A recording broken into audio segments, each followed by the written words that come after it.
Ny mofinaina isan'andro atolotry ny mpitandrina rakotina valina maoly.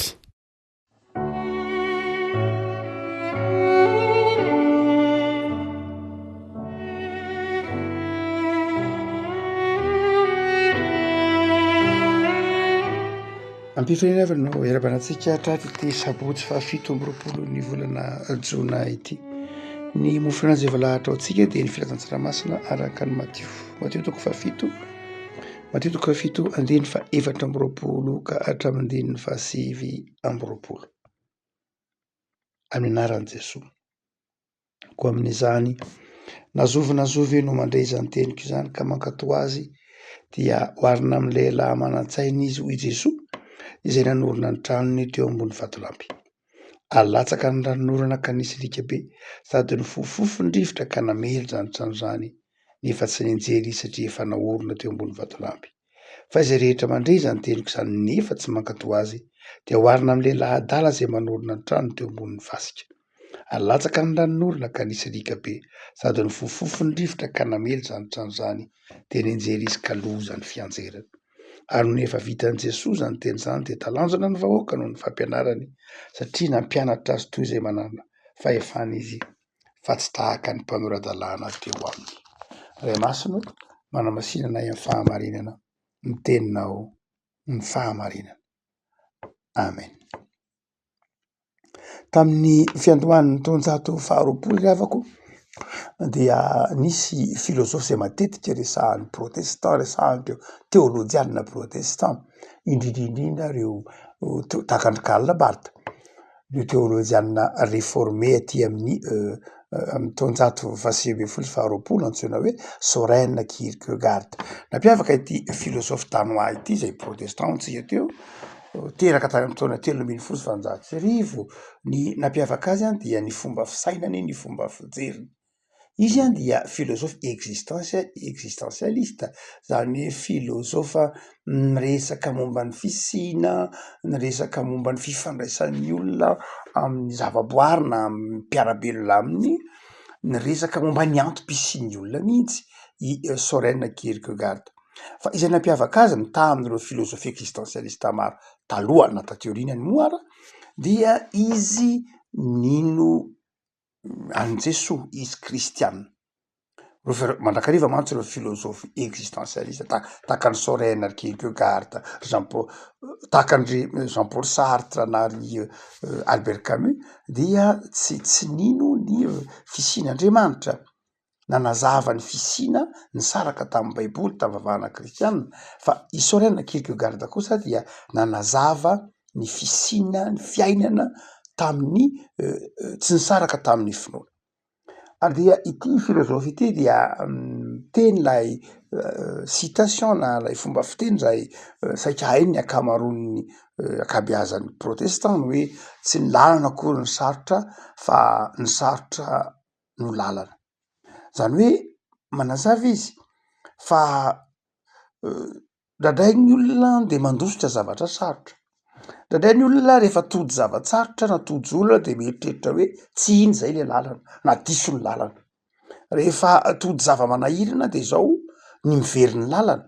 Tsy io zay le lalana satria ny lalana tokony ho mora mandrakariva. Ny antsoina hoe lalana dia zavatra tsy manahirana, ny antsoina hoe lalana dia zavatra tsisy olana. Dia Soren nanazava manao hoe tsy voatery ho zany akory. Fa raha tody sarotra ianao aza mieritreritra hoe tsy iny le lalana, fa iny mihitsy le tena lalana. Ny tena lalana, ny tena zavatra tsara dia zao tsy azo moramora. Ny tena lalana dia zao tsy zavatra azo amin'ny hoe tany mora anorenam-pangady, fa mandrakariva ny zavatra tsarotra. Ny zavatra tsara dia tsy azo raha tsy ikirizana. Ny zavatra mahasoa dia tsy azo raha tsy ikirizana, raha tsisy zavatsarotra. Zay mahafahendrena azy. Ary dia hitantsika moa amin'ity Matteo toko fa 7 ity dia toa manamarina n'izany fomba fijery ny Soren izany ny toritenin'i Jesosy eto. O Jesosy, ny lehilahy indry rehefa nanorina trano dia eo ambony vatolampy izy. Ary rehefa avy ny rivotra, ny orana, ny tafiotra, ny rika dia tsy nianjera ilay trano satria niorina teo ambony vatolampy. Fa ny lehilahy adala kosa rehefa nanorina trano dia teo ambony fasika. Ka rehefa avy ny tafiotra na avy ny rivotra sy ny fofofofo de tonga andrika de nianjery zany trano zany. Inona no ho tiany Jesoa tenenina raha miresaka momba ny fampianarany soarenina koa tsika eto? Tia tenena de ny hoe na inona na ahoana na aiza ny fiainantsika de zao zay oarina amin'ny trano eto dia tsy maintsy misy mandrakariva ny tafiotra. Tsy maintsy misy mandrakariva ny tafiotra izay izahan-toetra ny zavatra nahorintsika na izahan-toetra ny safiditsika. Saia-paminany ray maka de mitovitovy am'zany fomba fijery zany koa.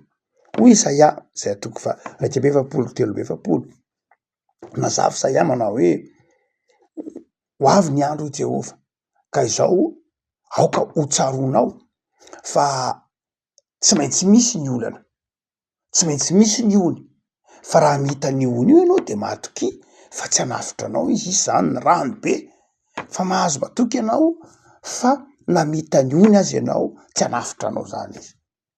Ary ny afo hita ny afo mihitsy ianao fa izao tsy ho may zany ianao. Zany hoe tsy maintsy misy ny afo, tsy maintsy misy ny ony fa tsy hanafitra anao izy. I Abakoka mpaminany dia nazava koa mitovitovy am'zany fijeriny Isaia zany manao hoe na de tsy mamotsina aza ny aviavy, na de vonoina aza ny omby ao ambala de zao zaha hifaly amin'Andriamanitra mandrakariva satria manao ny tongotro ho toy ny any ny diravavy izy. I Abakoka mpaminany eto zany de manao koa manao hoe tsy maintsy misy ange ny fizahan-toetra, mety tsy ahavokatra tsony ny anetsaha, tsy ahavokatra ny voaloboka, tsy ahavokatra ny aviavy, maty ny ondry, maty ny omby, fa izao tsy mampaninona zany fa za hifaly amin'Andriamanitra mandrakariva satria manao ny tongotro toy ny an'ny diravavy izy. I Abakoka zany de resy lahatra manao hoe tsara ny safidy izy. Izy nangataka tamin'Andriamanitra mba hataon'Andriamanitra ho tahaka ny an'ny diravavy ny tongony. Inona ny hevitry Abakoka mpaminany? I Abakoka zany de resy lahatra Abakoka 3 io ny teny manao hoe za nge Andriamanitra tsy mangataka aminao hoe aza asiana zavatra sarotra eo amin'ny lalako e. Tsy mampaninona na hoentinao amin'ny lalan-tsarotra ary aho. Fa izao fotsiny ny angatahako aminao amboary ny tongotro ho afaka mandeha amin'ny lalan-tsarotra. Tsy ny lalana akory ny olana hoy Abakoka. Tsy ny lalana akory ny olana. Fa izao ny tongotro no angatahana amin'Andriamanitra mba ho afaka mandeha amin'ny lalan-tsarotra. Re mantsy hoe Abakoka ny olona mitady lalana mora mandrakariva. Fa hoy Abakoka manao hoe aza kivy amboary Andriamanitra ny tongotro mba afaka mandeha amin'izay lalana rehetra hitondranao na lalana tsara na lalana ratsy. Zany hoe tsy matahotra ny fizahan-toetra Abakoka eto satria efa tefen'Andriamanitra afaka hamindra am'izay lalana sy fizahan-toetra avelan'Andriamanitra lalovany. Ary zay no tiany Jesoa takatritsika amin'ity toriteny toko 7 tapany farany ity amin'ny Matio hoe tsy maintsy misy ny tafiotranaka. Fa izao aiza fotsiny naorinao ny fiainanao, aiza le trano naorina, eo amin'inona le trano naorina. Dia ny tian'ny tompo takatritsika zany de zao na inona fiainana de zao na ny mpino na ny tsy mpino de zao tsy maintsy handalo zavatsarotra. Tsy hoe ny mpino ihany no handalo zavatsarotra satria Jesoa efa impirina navatra hoe ahita fahoriana nareo ty am'ty zao tontolo zao ty. Jesoa impirina navatra manao hoe hoentina hoenjain'ny olona ianareo, ho alan'ny olona ianareo noho ny anarako, ho alan'izao tontolo zao ianareo. Iny raha ho izy nahita ny Satana nilatsaka avy tany an-danitra tahaka ny faratra. Zany hoe Jesoa de fa nampiomana antsika fa hisy mandrakariva ny tafiotra ny rika izay hanozongozona ny fanoloran-tenantsika, hanozongozona ny fiainantsika. Fa izao taizany naorintsika ny fiainantsika. Ny tsy mino tsy hoe ny mino ihany no handalo fizahan-toetra na handalo zavatsarotra fa ny tsy mino koa de handalo zany. Tsy ny kristianina ihany handalo zavatsarotra fa ny tsy kristianina koa handalo zavatsarotra. Zay mahamarina an Jesoa. Jesoa juste Andriamanitra, juste ho tsika mandrakariva. Tsy hoe ny tsara fanahy ihany no mizan'Andriamanitra toetra fa ny ratsy fanahy koa handalo tafiotra ny fiainany. Fa ny olana de zao tsy hany amin'ilay tafiotra ho Jesoa ny tokony olana. tsika zany tsy mangataka hoe azasiana tafiditra fa mandalo tafiditra daholo na iza na iza eto ambonin'ny tany fa ny olona de zao aiza fotsiny napetraka ao ny fiainanao endry ianao sahadala fa raha endry ianao dia aoreno ambony vatolampy ka na inona zava-mitranga de tsy miotsina. Ny kristianina dia olona endry satria nanorona ny fiainany teo am'lay vatolampy. Iza moa lay vatolampy? Jesoa lay vatolampy. Paoly manamparana zany amin'ny taratasy ny Satanan'ny Koritianina fa Jesoa io vatolampy, Jesoa lay vatolampy. Noho zany itsika de tsara safidy ary enao de tsara safidy satria enao efa nanorona ny fiainanao teo am' Jesoa ka na inona tafitra lalovana na inona zavatra sedraina de zao mahazo matoky anao fa mafy orina satria ao am' Jesoa. Afaka malala fatatsika tsara fa rehefa manorina trano isika dia miady ny fototra ary ny fototra dia ataotsika mahazo tany mafy afaka hazaka ny trano zay aorina eo amboniny arakaraky ny ahavon'ny trano sy ny lanjan'ny trano no alalan'ny fototra na ny hamafin'ny tany iorenan'ilay fototra. Raha ohatra ka trano tsisy rihana na tahaka zany de mety ray metatra na tahaka zany mipetraka ambonina tany zay mafimafy arak' zany. Fa raha ohatra ka manorina trano avo be ataovy hoe rihana 20, 5 na 5 na 30 de zao tsy maintsy lalina de lalina ny fototra. Tsy maintsy miady lalina de lalina mihitsy ary mety miady hatrany amy 20 metatra, 5 metatra raha avo be ny trano raha mety lalina aloha zany aza vao mahazo vato satria raha iny tany mena iny fotsiny na iny tany fotsy iny fotsiny no ametrahana ny trano misy rihana 20 na 30 de mienjera lay trano. Fa tsy maintsy midina lalina de lalina any ambany any mahazo an'ilay atao hoe bedrock ary zay no ampianarin'i Jesoa eto hoe mandra-pahazo an'iny vato any anaty tany ipetrahan'ilay fototra raha manao trano avo be iny de zao tena mila faharetana. Aikay ilana faharetana ny manorina ny trano ambony vatolampy ilana faharetana fa ny kamo tsy te hiady fototra, ny kamo te hiaina ny fiainana tsotsotra, ny kamo de zao mieritreritra lay arak'ilay teny nosorainy Kierkegaard hoe rehefa sarotra de avela dia moramora iny de manao eo ambony fasika. Zany hoe malaina ny hiady fototra, malaina ny hiezaka, malaina ny hiafy, malaina ny hiatrika ny sarotra de manao eo ivelambelany eo. Ary de zao rehefa tonga ny fizahantsoetra de hidaraboka lay trano. Eto zany ny endry de zao tsy hoe manorina ny fiainany teo ambony vatolampy ihany fa izao miezaka koa na hatratra lay vatolampy. Ny dika zany de zao vonina niaraka am'ilay vatolampy zany hoe vonina nanara-dian'i Jesoa. Tsy ny hoe manorina ny trano ambony vatolampy zany tsy ny hoe fiainana miaraka amin'Andriamanitra ka mora fa vonina koa hamantatra, vonina koa hiaraka am' Jesoa, vonina ny hiafy, vonina ny hiezaka, vonina ny hifitotra ao anatin'ny fizahantsoetra.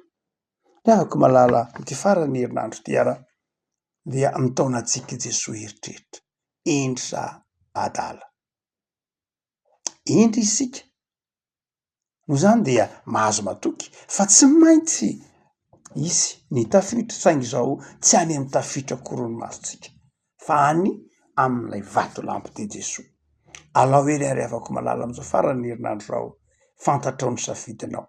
Hoy Paoly, fantatro zay inoko, fantatro ny nametrahako ny fanoloran-tenako, fantatrao zany, fantatsika ny nametrahantsika ny fiainantsika fa Jesoa. Fantatsika nametrahantsika ny finoantsika sy ny fanantenantsika fa Jesoa lay vatolampy. Noho zany na inona zavatra lalovantsika de zao tsy mampiotsina antsika izany. Ny zanak'izao tontolo zao, nitsim-pino, mamoy fo, kivy, reraka, handrarahera mety ho tojo fahoriana tebiteby fa ianao kosa tsy zany. Tsy zany satria efa miorona ao am'ilay Jesoa ny fanoloran-tenanao ka na inona mafy ny tafiditra de zao mahajoro. Afaka malala zao farany herinandro zao de ny tompony hampahirenao satria fantatrao ny safidinao, fantatrao Jesoa zay efa nametrahanao ny fiainanao ary fantatrao fa eo akaikinao izy.